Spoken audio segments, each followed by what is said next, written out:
আপনি আমাকে একটা কথা বলুন, এই যে ডিজে অরুণ ব্যাপারটা, ডিজের কি ফুল ফর্মটা জানা আছে?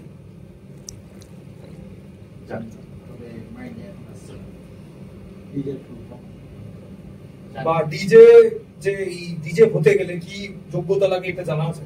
যে আপনি নামের পাশে যে একটা ডিজে লিখছেন কথাটা, এই ডিজে লেখার অর্থটা কি, এটা কি জানা আছে? ডিজে লেখার অর্থটা হচ্ছে আমার কাছে ডিজে সাউন্ড আছে, এর জন্যই ওখান থেকে আমি উৎপত্তি করেছি ডিজে প্রজেক্ট এবং সাউন্ড লাইট সাউন্ড যেটা হয়। বাট সেটা তো করার কারণ হচ্ছে ডিজেটাকে হাইলাইট। সেটা তো আমরা মানে ব্যান্ড যদি কোথাও মানে মাচা শো হয় সেখানে ব্যান্ড লাগছে, বা সেখানে যদি আমাদের বক্স টক্স লাগে সেইটা একটা আলাদা ব্যাপার। DJ is something different. DJ ব্যাপারটা আপনি যে নামের আগে ইউজ করছেন, এইটা করতে গেলে কোথায় কোর্স করতে হয়, বা এইটা নামের পাশে কেন লাগে, এই ব্যাপারটা কি কিভাবে জাস্টিফাই করবে? অ্যাকচুয়ালি আমি ডিজেটাকে আমার লোকজন আছে তারা দেখেন, বাট ডিজেটা যে আমার আছে, কতগুলো লোকজন আছে? লোক আমার 5-6 জন আছে। 5-6 জন আছে, তারা ডিজেটা হ্যান্ডেল না, একজন দুজনেই ডিজে হ্যান্ডেল করে। আচ্ছা, দুজনেই ডিজে হ্যান্ডেল করে। তা ডিজে অরুণের ফাংশনটা কোথায়? ডিজে থাকার জন্য ফাংশনটা এটাই, ডিজে তার নিজস্ব মানে তার কাছে আছে, তার জন্য ডিজেটাকে অ্যাড করার জন্য।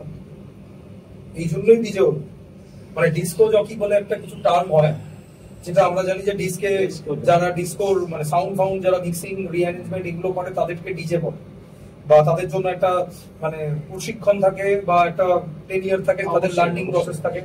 তো আপনার মনে হয় না কোনো জায়গায় যে আপনি ডিজে কথাটা ইউজ করে সেটা ইনজাস্টিফিকেশন করছেন? না, আমার আছে সেটাকে হাইলাইট করার জন্য। আচ্ছা অরুণদা, ফোনপে পরোটা কেন? ফোনপে কি সাথে কোনো রকম টাই আপ হয়েছিল আপনার, বা ফোনপে কি আপনাকে কোনো রকম আলাদা করে পয়সা দেন? ফোনপে প্রচুর হাইলাইট হয়ে গেছে। ব্যাপার এমনই একটা, আমি পরোটাকে বিভিন্ন রকম নাম দিয়েছি।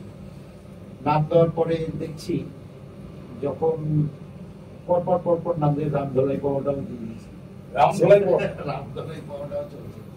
বাট ওটা হতে মানে হঠাৎ করে যখন ওই ফোনপেটা অ্যাড করলো, তখন মনে করলাম যে এই ওয়ার্ডটাকে মিক্সিং করতে বেটার লাগে, বললাম ফোনপে পরোটা। এর জন্যই ফোনপে পরোটা। ফোনপে কোম্পানি থেকে আপনার কাছে কোনো চিঠি আসেনি যে আপনি ওনার নামটা ইউজ করেছেন? এই যে আজকে 400 কোটি ফেস ভ্যালু, বারবার ফুল ভ্যালু বেরিয়ে আসছে মুখ দিয়ে, বাট ফেস ভ্যালু, তো এই ফেস ভ্যালুটাকে যে আপনি ইউটিলাইজ করছেন, ফোনপে নামটাকে বারবার ইউজ করছেন, যদিও এটা রেজিস্টার্ড একটা নাম, তো এটা থেকে আপনার আজ পর্যন্ত প্রবলেম হয়নি? আসেনি, একটাই কারণ, কোম্পানি পরপর বলেছিল আমার সঙ্গে দেখা করতে। আচ্ছা।